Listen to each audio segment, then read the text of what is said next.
Hello everyone. TechGoodReads give you good things to read, to listen. My name is Chenny. Welcome to today's program. Today I will talk about connecting to VPC. Last time I introduced AWS VPC, and we also want to know how to connect to them. So the first question is how to connect your company's VPC to AWS VPC. There are two ways. The first method is use the VPN. We can see the left side of the picture. In the VPC, we initiate a virtual private gateway, VPW, and then you can use your customer's gateway to connect it using the VPN. This is a very easy to start method. You may think that using the VPN is using a lot of internet traffic and the speed is not good enough. So if there are local vendors provide direct connect service, is a good dedicated network. AWS service cooperated with some vendors to provide direct connect. So the AWS region already connected to those direct connect location, and for your customer data center, you can use fibers to connect the direct connect location, and then you have a very high speed connection to the AWS. Another question is how to connect VPCs. You may build up several VPCs. How to connect them? The first method is use the VPC peering. If your VPCs has no IP overlap, you can use this method. But it has some restrictions.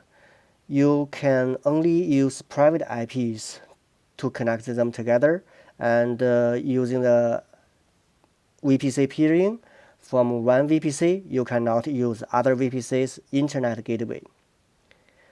Also, for this solution, transitive peering relationships are not supported.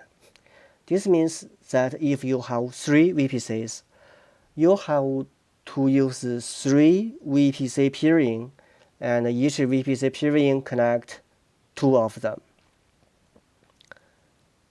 If you have many VPCs, you can think about using the transit gateway.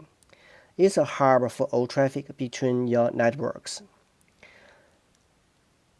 TGW is just install some network interface in each VPCs, and then you can use the routing table to control the traffic. Another benefit is that TGW allowed multicast. So you can think about these two questions. First is how to make several VPCs fully connected. And another question is how to make VPCs isolated but have VPN access. You cannot achieve all those goals, but you can use one transit gateway to achieve that several VPCs fully connected by routing table, and also use another transit gateway to make them isolated but have VPN access. So this transit gateway is a very powerful tool for you. For the connectivity, we can also use VPC endpoint. For all the AWS service like S3, if you want to use EC2 to connect it, usually we use the S3 public DNS and IP address.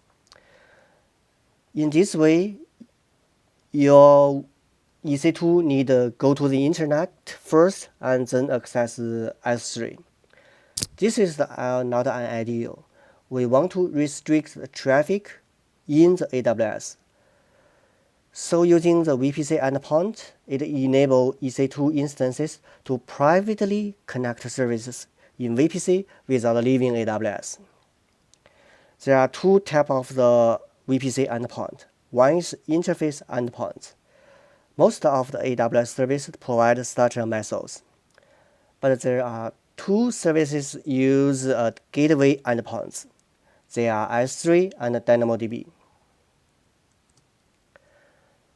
I think you get an idea how to connect to the VPC. Thank you for listening. See you next time.